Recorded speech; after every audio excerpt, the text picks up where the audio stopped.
So good morning guys. तो चलिए start करते हैं आज की यानी कि 10 अप्रैल के इंपॉर्टेंट करंट अफेयर्स को। तो इंपॉर्टेंट प्रश्न रहेगा, अभी हाल ही में प्रधानमंत्री मुद्रा योजना के तहत कौन सी नई श्रेणी शामिल की गई है? तो इसका सही उत्तर हो जाएगा तरुण प्लस। तो बात कर रहे हैं प्रधानमंत्री मुद्रा योजना की। अच्छा, इसकी शुरुआत कब होती है? 8 अप्रैल 2015 को। और अभी अगर देखोगे 8 अप्रैल 2025 को, तो इसे पूरे 10 साल हो चुके हैं। तो इस कारण से भी ये योजना इंपॉर्टेंट रहती है, एग्जाम में पूछे जाने लायक ये योजना है क्योंकि इसे 10 साल पूरे हो चुके हैं। अच्छा, मुद्रा का मतलब क्या होता है? Micro units development and refinance agency limited, जिसका उद्देश्य है छोटे और सूक्ष्म व्यवसाय उद्यमों को आसानी से लोन उपलब्ध करवाना, विशेष रूप से समाज के कमजोर वर्ग को। और इसे भी 3 कैटेगरी में डिवाइड किया गया है, जैसे कि शिशु चरण, इसमें 50,000 रुपए तक का लोन दिया जाता है। किशोर चरण 50,000 से लेकर 5 लाख रुपए तक का लोन दिया जाता है। और तरुण चरण जो है तीसरी कैटेगरी, उसमें 5 लाख से 10 लाख रुपए तक का लोन दिया जाता था। अभी इसमें एक और कैटेगरी ऐड कर दी गई है, तरुण प्लस। इसमें 10 लाख रुपए से 20 लाख रुपए तक का लोन दिया जाएगा। तो देखो, प्रश्न ऐसे भी आपके एग्जाम में आ सकता है कि प्रधानमंत्री मुद्रा योजना में अब कितना लोन दिया जा सकता है। पहले ये लिमिट 10 लाख थी, अब बढ़ा करके 20 लाख रुपए कर दी गई है। और इसके लिए एक नई कैटेगरी जोड़ दी गई है तरुण प्लस नाम से। तो 2 तरह के प्रश्न बन गए यहीं से। फिर अगले में पूछ रहे हैं, अभी हाल ही में विश्व होम्योपैथी दिवस 2025 ये कब मनाया गया? तो आंसर हो जाएगा 10 अप्रैल को। तो हर साल 10 अप्रैल को वर्ल्ड होम्योपैथी डे के रूप में मनाया जाता है। 10 अप्रैल को ही क्यों? क्योंकि होम्योपैथी के जो संस्थापक थे doctor Christian Friedrich Samuel Hahnemann, इनकी जयंती होती है 10 अप्रैल को। तो उनकी जयंती को ही हम ये होम्योपैथी दिवस के रूप में मनाते हैं। अच्छा, एक करंट अफेयर्स का प्रश्न इसी से संबंधित पूछ रहा हूं कि उत्तर भारत का पहला सरकारी होम्योपैथी कॉलेज ये कहां पर स्थापित किया जाएगा? ये पिछले साल करंट अफेयर्स में हमने पढ़ा था। तो याद रखना, जम्मू कश्मीर के कठुआ जिले में। ठीक है। फिर अगले प्रश्न में पूछ रहे हैं कि खेलो इंडिया यूथ गेम्स 2025 की मेजबानी कौन करेगा? तो सही उत्तर हो जाएगा बिहार करेगा। खेलो इंडिया यूथ गेम्स 2025 इस बार इसका ये 7वां संस्करण होगा। 4 मई को शुरू होगा, 15 मई तक ये चलेगा। कहाँ पे? बिहार में। बिहार के 5 शहरों में ये होंगे, पटना, राजगीर, गया, भागलपुर और बेगूसराय। तो अभी तक इसके बारे में इतना ही बताया गया है, कोई मैस्कोट वगैरह कुछ आया नहीं है। जब भी आएगा मैं आपको बताऊंगा। तो खेलो इंडिया यूथ गेम्स की हमने यहाँ पे बात की है। देखो, फिर अगले में क्या पूछ रहे हैं, अभी हाल ही में केयरलेस पीपल नामक पुस्तक को किसने लिखा है? तो आंसर होगा सारा व्यान विलियम्स ने। तो फेसबुक की पूर्व कार्यकारी हैं सारा व्यान विलियम्स, और इन्होंने अभी अपनी नई बुक लिखी है जिसका नाम है केयरलेस पीपल। इसका पूरा नाम है careless people, the cautionary tale of power, greed and lost idealism. फिर अगले में पूछ रहे हैं कि अभी हाल ही में भारत सरकार ने परमाणु पनडुब्बी बेस आईएनएस वर्षा कहां शुरू करने की घोषणा की है? तो आंसर होगा आंध्र प्रदेश में। तो आईएनएस वर्षा क्या है पूछेंगे तो ये परमाणु बेस है। मतलब यहां पर क्या होगा, यहां पर भारत की परमाणु ऊर्जा से चलने वाली जो भी पनडुब्बियां हैं, जो भी बैलिस्टिक मिसाइल्स हैं, उनको यहां पर रखा जाएगा। और कहां पर, मतलब कहां पर स्थापित होगा ये? तो आंध्र प्रदेश के विशाखापत्तनम में रामबिल्ली के पास पूर्वी तट पर।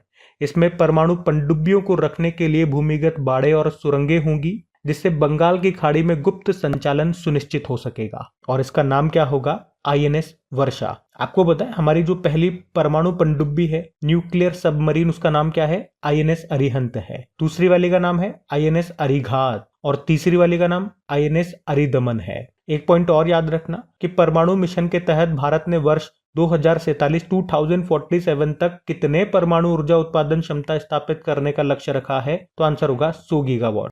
देखो, फिर अगले में क्या पूछ रहे हैं कि अभी अप्रैल 2025 में आरबीआई ने रेपो रेट को घटा करके कितना कर दिया है? तो आंसर होगा इसका 6%। तो अभी 9 अप्रैल 2025 को वित्त वर्ष 2025-26 की पहली मॉनेटरी पॉलिसी कमेटी में रेपो रेट को 25 बेसिस पॉइंट यानी कि 0.25% से घटा करके 6% कर दिया है। और इसके साथ आरबीआई ने वित्त वर्ष 2025-26 के लिए भारत की जीडीपी ग्रोथ रेट को भी घटा के 6.5% कर दिया, जो पहले 6.7% था। तो अगर रेपो रेट की बात करेंगे तो इससे कम होने से क्या होगा, जो लोन वगैरह है वो भी सस्ते होंगे। और रेपो रेट एक्चुअल में होती क्या है, आप यूं समझो कि जो आरबीआई है हमारा सेंट्रल बैंक है, तो उस आरबीआई से जब भी कोई भी बैंक अगर पैसा लेगा तो उस पैसे के ऊपर उसे आरबीआई को इंटरेस्ट भी देना होगा। किस परसेंट के हिसाब से या किस रेट के हिसाब से, उसी को रेपो रेट कहते हैं। तो पहले आरबीआई लेता था 6.25%, अब लेगा 6%, तो कम कर दिया ना रेट।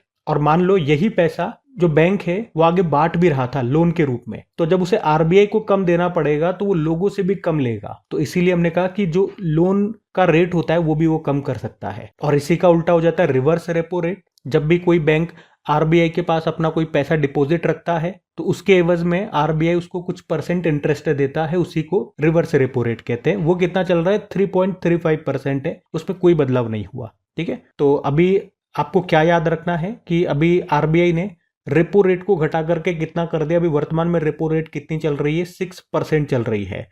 और आपको याद होगा इस साल के स्टार्टिंग में मैंने आपको कहा था कि 5 साल तक या 5 साल के बाद, अभी फरवरी में ही आरबीआई ने रेपो रेट को 0.25% से कम किया था। 5 साल तक कोई बदलाव नहीं किया, 5 साल बाद उसने कम किया था। अभी फरवरी में ही 0.25% से कम किया था, वरना पहले 0.25% से कम करते 6.25% हो गया था। और आज हम देख रहे हैं एक बार फिर 0.25% से कम कर दिया, तो अब ये घट के कितना हो गया, 6% पे आ गया है। तो ये ध्यान में रखना। बाकी आरबीआई की बात है तो आरबीआई की स्टैटिक देखो, कुछ करंट अफेयर्स भी बताऊं यहाँ से। इसकी स्थापना होती है 1 अप्रैल 1935 में और मुख्यालय मुंबई में है। किस आयोग की सिफारिश पे स्थापना होती है, यंगल्टन आयोग। राष्ट्रकरण नेशनलाइजेशन हुआ था 1 जनवरी 1949 को। गवर्नर है संजय मल्होत्रा, 26वें नंबर के हैं। पहले ब्रिटिश गवर्नर कौन थे, सर ऑसबॉर्न स्मिथ। पहले इंडियन गवर्नर थे सीडी देशमुख। अच्छा, मुझे आप एक प्रश्न का उत्तर देना। आरबीआई में 4 डेप्यूटी गवर्नर होते हैं।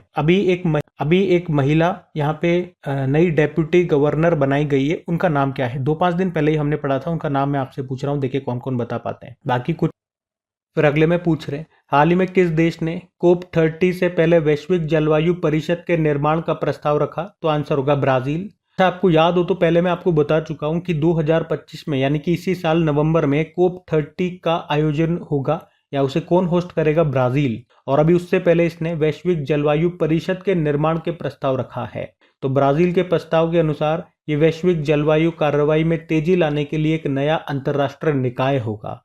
तो प्रश्न यही पूछा था, किस देश ने कोप 30 से पहले वैश्विक जलवायु परिषद के निर्माण का प्रस्ताव रखा है? तो आंसर हो गया ब्राजील। और इससे पहले लास्ट ईयर जो कोप 29 का आयोजन हुआ था, इसका संबंध क्लाइमेट चेंज से है ना, तो उसका आयोजन बाकू अजरबैजान में हुआ था, नवंबर की ये बात है। अच्छा, फिर अगले में पूछ रहे हैं, अभी हाल ही में आर्टेमिस समझौते पर हस्ताक्षर करने वाला भारत का पड़ोसी देश कौन सा बन गया है? तो आंसर होगा बांग्लादेश। आर्टेमिस मिशन ये नासा का मिशन है जिसका उद्देश्य है इंसानों को फिर से चांद पर लेकर जाना। आपको याद हो तो 2020 में नासा और 7 देशों ने मिलकर के आर्टेमिस समझौते पर हस्ताक्षर किए थे। उसके बाद कई देश इसमें जुड़ते गए और अब इस पर हस्ताक्षर करने वाला, इसमें शामिल होने वाला 54वां देश ये बांग्लादेश बन गया। और भारत ने इस पर कब हस्ताक्षर किए थे और कौन सा सदस्य देश बना था, अगर ये पूछूं तो 27वां देश बना था आर्टेमिस समझौते में शामिल होने वाला। कौन? हमारा भारत। अच्छा, यहाँ पे अगर मैं आपसे पूछूं कि चांद पर पहली बार उतरने वाले पहले व्यक्ति कौन है? सब जानते हो, नील आर्मस्ट्रॉन्ग थे। कब गए थे? 16 जुलाई 1969 में। किस मिशन के थ्रू? Apollo 11 mission. एक्चुअली में इस मिशन में 2 व्यक्ति चांद पर उतरे थे। पहले जो उतरे थे उनका नाम नील आर्मस्ट्रॉन्ग है, दूसरे का नाम है बज एल्ड्रिन। और अगर मैं पूछूं चांद पर उतरने वाला पहला देश कौन सा है, तो याद रखना यूएसएसआर है। वो कब गया था? 13 सितंबर 1959 को। जो लूना 2 नाम का एक मानव रहित अंतरिक्ष यान था, वो इन्होंने चांद पर भेजा था, वो चांद की सतह पर उतरा था, इसीलिए कहते हैं चांद पर उतरने वाला पहला देश यूएसएसआर था। अच्छा, भारत चांद पे कब उतरा था? 2023 में उतरा था। चंद्रयान 3 मिशन के थ्रू हम चांद पर उतरे थे, और चांद पर ही नहीं, हम चांद के साउथ पोल पर उतरे थे, और ऐसा करने वाला दुनिया का पहला देश बना था भारत। फिर अगले में पूछ रहे, अभी हाल ही में हरियाणा राज्य ने पुलिस भर्ती में अग्निवीरों के लिए कितने प्रतिशत आरक्षण की घोषणा की है? तो आंसर होगा 20%। तो अभी हरियाणा के जो मुख्यमंत्री है नायब सिंह सैनी, अभी उन्होंने कहा कि आने वाली पुलिस की भर्तियों में अग्निवीरों के लिए 20% आरक्षण रखा जाएगा। और इन्होंने ये भी कहा कि इस तरह से अग्निवीरों के लिए 20% आरक्षण रखने वाला पहला राज्य ये हरियाणा है। बाकी सब 10-10 रख रहे हैं, हम 20 रखेंगे इसमें। अच्छा, ये सब तो ठीक है, लेकिन पहले ये तो बताओ कि नौकरी आ कब रही है। चलो इसी बात पे आपको हरियाणा भी ले चलते हैं। तो ये रहा मैप में हरियाणा। कैपिटल चंडीगढ़ हो गई, मुख्यमंत्री नायब सैनी, गवर्नर हैं बंडारू दत्तात्रेय। यहाँ का स्टेट एनिमल ब्लैक बग हो गया, स्टेट बर्ड हो गई ब्लैक फ्रैंकोलिन, स्टेट फ्लावर हो गया लोटस, स्टेट ट्री हो गया पीपल का। फिर अगले में पूछ रहे हैं कि पोषण पखवाड़ा 2025 कब से कब तक मनाया जा रहा है। तो आंसर हो जाएगा 8 से लेके 22 अप्रैल 2025 तक। तो अभी भारत सरकार ने 8 अप्रैल 2025 से पोषण पखवाड़े के 7वें संस्करण को शुरू कर दिया है। ये 8 अप्रैल से 22 अप्रैल 2025 तक मनाया जा रहा है। इसका शुभारंभ किया हमारी केंद्रीय महिला एवं बाल विकास राज्य मंत्री हैं सावित्री ठाकुर ने नई दिल्ली में। उद्देश्य क्या है? गर्भवती महिलाओं, स्तनपान कराने वाली माताओं, किशोरी और 6 साल से कम उम्र के बच्चों में कुपोषण को दूर करने के लिए जन जागरूकता बढ़ाना। अच्छा, इसके लिए नोडल मंत्रालय कौन सा है? वही है केंद्रीय महिला एवं बाल विकास मंत्रालय। और ये याद रखना, प्रधानमंत्री नरेंद्र मोदी ने 8 मार्च 2018 को राजस्थान के झुंझुनू जिले से ये पोषण अभियान को शुरू किया था। ठीक है, ये जरूर ध्यान में रखना लाइन, ये प्रश्न बना सकती है। बाकी ये थी आज की हमारी करंट अफेयर्स की क्लास। कमेंट करके जरूर बताइएगा सेशन आपको कैसा लगा। अच्छा लगा तो प्लीज वीडियो को लाइक जरूर कीजिएगा, दोस्तों के साथ में शेयर जरूर कीजिएगा इस वीडियो को। और हमें सपोर्ट करने के लिए आपका इसे शेयर करना बहुत जरूरी है। बाकी जैसे अभी मैंने आपको थ्योरी पढ़ा दी है, थ्योरी पढ़ाने के बाद क्या होता है, आपका टेस्ट लिया जाता है। टेस्ट लिया जाएगा, देखिएगा अभी जो मैंने आपको थ्योरी पढ़ाई है यहीं से प्रश्न आपके वहां से पूछे जाएंगे और फिर देखना कितने प्रश्न आपके सही जाते हैं, कितने गलत जाते हैं। प्रश्नों को रीड करने में, आंसर लगाने में कितना समय आप लेते हो, कितनी रैंकिंग आपकी रहती है, ये सब एनालिसिस आप वहां पे कर पाओगे। तो क्विज मिल जाएगी क्रिक एग्जाम एप्लीकेशन में, जिसका लिंक डिस्क्रिप्शन बॉक्स में है, या उसे आप गूगल प्ले स्टोर से भी डाउनलोड कर सकते हो। इसकी क्विज, इसकी पीडीएफ भी आपको वहीं पे मिल जाएगी। बाकी चलो अभी कल के करंट अफेयर्स का क्विक रिवीजन कर लेते हैं और सेशन एंड करते हैं। तो कल के वीडियो में पहला प्रश्न पूछा था, अप्रैल 2025 में किस यूरोपीय देश ने राष्ट्रपति द्रौपदी मुर्मू जी को अपना मानद नागरिक बनाया? तो आंसर होगा पुर्तगाल। जम्मू कश्मीर और लद्दाख हाईकोर्ट के नए चीफ जस्टिस कौन होंगे? अरुण पल्ली। और अभी केंद्र सरकार ने किसे अमूर्त सांस्कृतिक विरासत की राष्ट्रीय सूची में शामिल किया? तो आंसर होगा पुरी की जगन्नाथ यात्रा और कटक की बाली यात्रा। भारत सरकार ने किस देश की हनवा एरोस्पेस के साथ K9 हॉवित्जर तोपों के आयात के लिए समझौता किया? South Korea. 150वीं अंतर संसदीय संघ महासभा का आयोजन ये कहाँ पे किया गया? उज्बेकिस्तान। किसने जापानी ग्रैंड प्रिक्स का खिताब जीत लिया? मैक्स वर्स्टपर्न। और अभी राम सहाय पांडे का निधन हो गया, उनका संबंध किससे है? लोक नृत्य। जीपी दृष्टि नाम से एक महत्वपूर्ण योजना किसने शुरू की? गुजरात ने। एनपीसीआई में कार्यकारी निदेशक कौन बन गई हैं? सोहिनी राजोला। और आखिरी प्रश्न पूछा था, नोमैड पासपोर्ट इंडेक्स 2025 में भारत का स्थान क्या है? 148। चलो कल का भी होमवर्क प्रश्न देखते हैं और सेशन एंड करते हैं। तो कल पूछा था भी, किस राज्य सरकार ने मुख्यमंत्री बालिका समृद्धि योजना और मुख्यमंत्री कन्या आत्मनिर्भर योजना शुरू की थी? तो आंसर होगा त्रिपुरा। आप सभी ने प्रश्न का बिल्कुल सही उत्तर दिया। अब ये आज का आपका होमवर्क प्रश्न।